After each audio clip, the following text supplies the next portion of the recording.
ಮನೆಯಲ್ಲಿ ನಾವು face ಪ್ಯಾಕ್ನ skin care products ಈ ಹಿಂದಿನ ವಿಡಿಯೋದಲ್ಲಿ ನಿಮ್ಗೆಲ್ರಿಗೂ ತೋರಿಸಿದ್ದೀನಿ. ಸೊ ಟ್ರೈನ್ ಬರೋ ಟೈಮ್ ಆಯಿತು ಇನ್ನೇನು ಅಂತ ಲಗೇಜ್ ಎಲ್ಲ ಗಾಡೀಲಿ ಹಾಕೊಂಡು ರೈಲ್ವೆ ಸ್ಟೇಷನ್ ಫ್ಯಾಮಿಲಿ ಎಲ್ಲ ಈ ಥರ ಒಟ್ಟಿಗೆ ತುಂಬ ಜನ ಲಾಂಗ್ ಜರ್ನಿ, ಅದರಲ್ಲೂ ಟ್ರೈನ್ ಜರ್ನಿ ಒಂಥರ ಮಜವಾಗಿರುತ್ತೆ.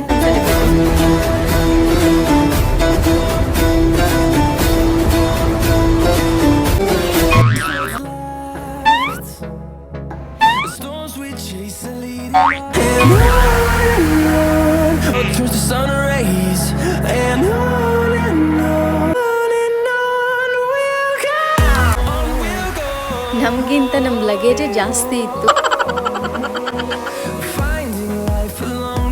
ಟೈಮ್ ಬಂದು 12 o'clock.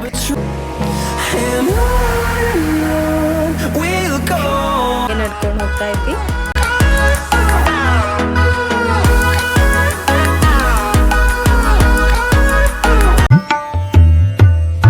ಅಲೋವಿಲ್ಲ, ಸೊ ಹೊರಗಡೆನೆ ನಾವು ಮೊಬೈಲ್ಸ್ ಎಲ್ಲ ಲಾಕರಲ್ಲಿ ಕೊಟ್ಬಿಟ್ಟು ಹೋಗಬೇಕು. ಸೊ ಹಾಗಾಗಿ ನಿಮಗೆ ಶಿರಡಿಯಲ್ಲಿ ನೋಡೋ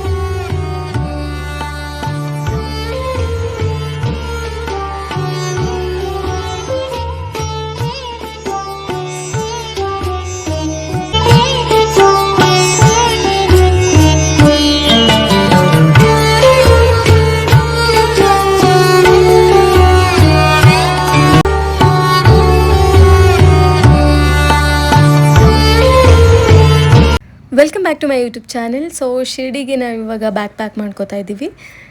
ಆ್ಯಂಡ್ ನಾವೆಲ್ಲೇ ಹೊರಗಡೆ ಹೊರಟರು ನಮ್ಮ skin care very very important. So ಹಾಗಾಗಿ ನೀವೇ ನೋಡ್ತಾ ಇರ್ಬೋದು ಮನೆಯಲ್ಲಿ ನಾವು ಫೇಸ್ ಪ್ಯಾಕ್ನ ಹಾಕ್ಕೊಂಡಿದ್ದೀವಿ. ಆ್ಯಂಡ್ ನಮಗೆ ಸ್ಕಿನ್ ಕೇರಿಗೆ ಬೇಕಾಗಿರ್ತಕ್ಕಂಥ ಎಲ್ಲ ಪ್ರಾಡಕ್ಟ್ಸು ನಾನು ಆಲ್ರೆಡಿ ಬ್ಯಾಗಲ್ಲಿ ಪ್ಯಾಕ್ ಮಾಡಿ ಇಟ್ಕೊಂಡಿದ್ದೀನಿ. ಅದನ್ನು ನಾನು ವೀಡಿಯೋ ಮಾಡಿ ತೋರ್ಸೋಕ್ಕಾಗಿಲ್ಲ, ಬಿಕಾಸ್ ನಾನು ಯೂಸ್ ಮಾಡೋವಂಥ ಸ್ಕಿನ್ ಕೇರ್ ಪ್ರಾಡಕ್ಟ್ಸ್ ಈ ಹಿಂದಿನ ವೀಡಿಯೋದಲ್ಲಿ ನಿಮ್ಗೆಲ್ರಿಗೂ ತೋರಿಸಿದ್ದೀನಿ. ಸೊ ಹಾಗಾಗಿ ನಾನು ವೀಡಿಯೋನ ಅಪ್ಲೋಡ್ ಮಾಡಿಲ್ಲ. ಸೊ ಟ್ರೈನ್ ಬರೋ ಟೈಮ್ ಆಯಿತು ಇನ್ನೇನು ಅಂತ ಲಗೇಜ್ ಎಲ್ಲ ಗಾಡೀಲಿ ಹಾಕೊಂಡು ರೈಲ್ವೆ ಸ್ಟೇಷನ್ಗೆ ಹೊರಟ್ವಿ. ಅಲ್ಲಿಂದ 2 hours ಲೇಟ್ ಆಯಿತು. ಸೊ ವೇಟ್ ಮಾಡಿ ಅಲ್ಲಿಂದ ಟ್ರೈನ್ ಹತ್ತಿದ್ವಿ. ಫ್ಯಾಮಿಲಿ ಎಲ್ಲ ಈ ಥರ ಒಟ್ಟಿಗೆ ತುಂಬ ಜನ ಲಾಂಗ್ ಜರ್ನಿ, ಅದರಲ್ಲೂ ಟ್ರೈನ್ ಜರ್ನಿ ಒಂಥರ ಮಜವಾಗಿರುತ್ತೆ.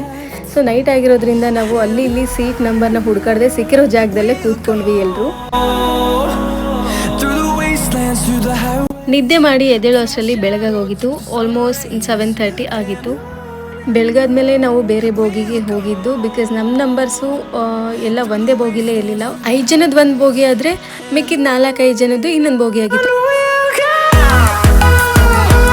ಬೆಳಗ್ಗೆ ಎಲ್ಲರೂ ಫ್ರೆಶ್ ಆಗಿ ಟಿಫನ್ ಮಾಡೋರು ಟಿಫನ್ ಮಾಡ್ತಾಯಿದ್ರು, ಮಾತಾಡೋರು ಮಾತಾಡ್ತಾಯಿದ್ರು, ಮೊಬೈಲ್ ನೋಡೋರು ಮೊಬೈಲ್ ನೋಡ್ತಾಯಿದ್ರು. ನಾನಂತೂ ವಿಡಿಯೋ ಮಾಡ್ತಿದ್ನಪ್ಪ.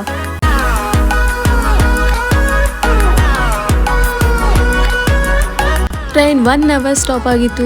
ಸೊ ಅದೇ ಗ್ಯಾಪಲ್ಲಿ ಸಿಕ್ಕಿದ್ದೆ ಚಾನ್ಸು ಅಂತ ನಾವು ಬಿಡ್ತೀವ, ಸಿಕ್ಕಿದ್ದೆ ಚಾನ್ಸು ಅಂತ ಅದೇ ಗ್ಯಾಪಲ್ಲಿ ಫೋಟೋಶೂಟ್ ಸ್ಟಾರ್ಟ್ ಮಾಡೇ ಬಿಟ್ವಿ. ಇಲ್ಲಿಬ್ರು ಕೂತ್ಕೊಂಡು ನೋಡ್ತಿದ್ರೆ ಅಲ್ಲಿಬ್ರು ಫೋಟೋಗೆ ಫೋಸ್ ಕೊಡ್ತಾ ಇದ್ದಾರೆ. ಇನ್ನಿಬ್ರು ಸೆಲೆಬ್ರಿಟೀಸ್ ಬರ್ತಾರೆ ನೋಡಿ. ಇವಾಗ ನೋಡಿ ಇವ್ರೇನಂತ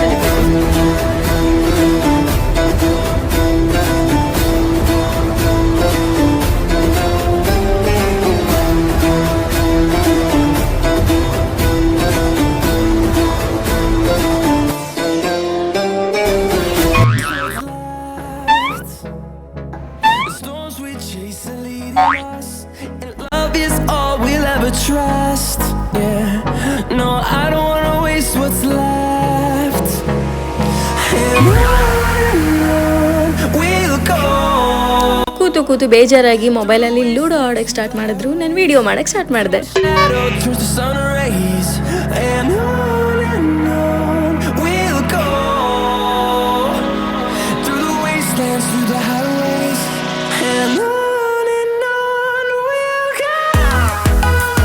ಸೊ ಫೈನಲಿ ನಾವು ನಮ್ಮ ಡೆಸ್ಟಿನೇಷನ್ನ ರೀಚ್ ಆದ್ವಿ. ಅಲ್ಲಿಂದ ಒಂದು 29 ಸಮಥಿಂಗ್ ಕಿಲೋಮೀಟರ್ ಇತ್ತು, ನೆನಪಿಲ್ಲ ನಂಗೆ ಸರಿಯಾಗಿ. ಸೊ ಸ್ವಲ್ಪ ದೂರ ಇರೋ ಕಾರಣದಿಂದ ನಾವು ಗಾಡಿನ ಮಾಡಿಕೊಂಡು ಇಲ್ಲಿಂದ ಹೊರಟ್ವಿ. ಇಲ್ಲಿಂದ ಗಾಡಿ ಚಾರ್ಜ್ ಐ ಥಿಂಕ್ 1400 ಅನಿಸುತ್ತೆ. ಸ್ವಲ್ಪ ದೂರ ಇರೋದ್ರಿಂದ ಐ ಥಿಂಕ್ 1400. ನಮಗಿಂತ ನಮ್ಮ ಲಗೇಜೇ ಜಾಸ್ತಿ ಇತ್ತು.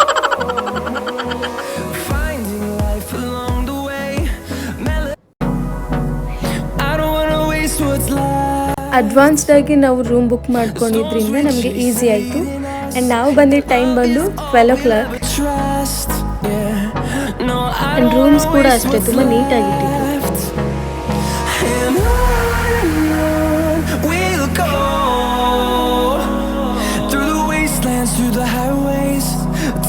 ನೀವು ಫ್ಯಾಮಿಲಿ ಸಮೇತ ಬಂದರೆ ಇಲ್ಲಿ ಒಂದು ರೂಮಲ್ಲಿ 4 ಜನ ಅಲ್ಲದೆ 5 ಜನ ಬೇಕಾದರೂ ಆರಾಮಾಗಿರ್ಬೋದು. ಒಂದು ರೂಮಲ್ಲಿ ಎಕ್ಸ್ಟ್ರಾ ಬೆಡ್ ಬೇಕಂದ್ರೂ ಕೊಡ್ತಾರೆ. ರೆಸ್ಟ್ ಮಾಡಿ ಬೆಳಿಗ್ಗೆ ನಾವು ಸ್ವಲ್ಪ ಬೇಗ ಇದ್ದು ಸ್ನಾನ ಗಿನ ಎಲ್ಲ ಮುಗಿಸ್ಕೊಂಡು ರೆಡಿಯಾಗಿ ಟಿಫನ್ ಮಾಡೋಕ್ಕೆ ಅಂತ ಹೋಟೆಲಿಗೆ ಬಂದ್ವಿ.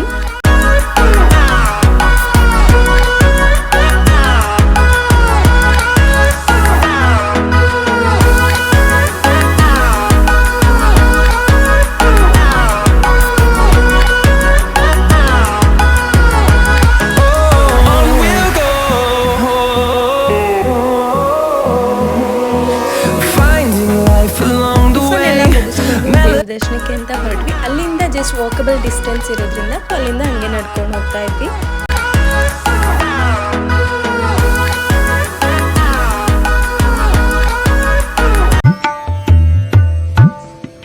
ಸದ್ಯಕ್ಕೆ ಶಿರಡಿಯಿಂದ ನಿಮಗೆ ವಿಡಿಯೋ ಸಿಗೋದು ಹೊರಗಡೆ ಇರೋಂಥ ಪ್ಲೇಸಸ್ ಮಾತ್ರ, ಬಿಕಾಸ್ ಒಳಗಡೆ ಮೊಬೈಲ್ಸ್ ಎಲ್ಲ ಅಲೋ ಇಲ್ಲ. ಸೊ ಹೊರಗಡೆ ನಾವು ಮೊಬೈಲ್ಸ್ ಎಲ್ಲ ಲಾಕರಲ್ಲಿ ಕೊಟ್ಬಿಟ್ಟು ಹೋಗಬೇಕು. ಸೊ ಹಾಗಾಗಿ ನಿಮಗೆ ಶಿರಡಿಯಲ್ಲಿ ನೋಡೋಕೆ ಸಿಗೋಂಥ ವಿಡಿಯೋ ಇಷ್ಟೇ ಆಗಿರುತ್ತೆ.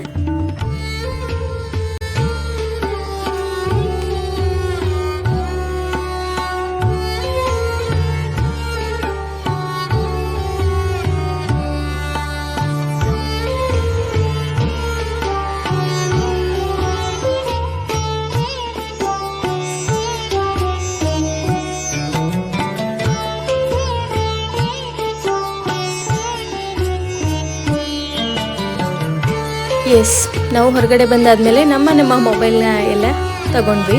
ಅದಾದಮೇಲೆ ಇದು ಪ್ರಸಾದಾಲಯಂ ಅಂತ ಅಲ್ಲಿಂದ ಸ್ವಲ್ಪ ದೂರದಲ್ಲಿದೆ. ಅಲ್ಲಿಂದ ನಾವು ಆಟೋ ಮಾಡ್ಕೊಂಡು ಬಂದು ಪ್ರಸಾದ ತಗೊಳ್ಳೋದಕ್ಕೆ ಹೋಗ್ತಾ ಇದ್ದೀವಿ.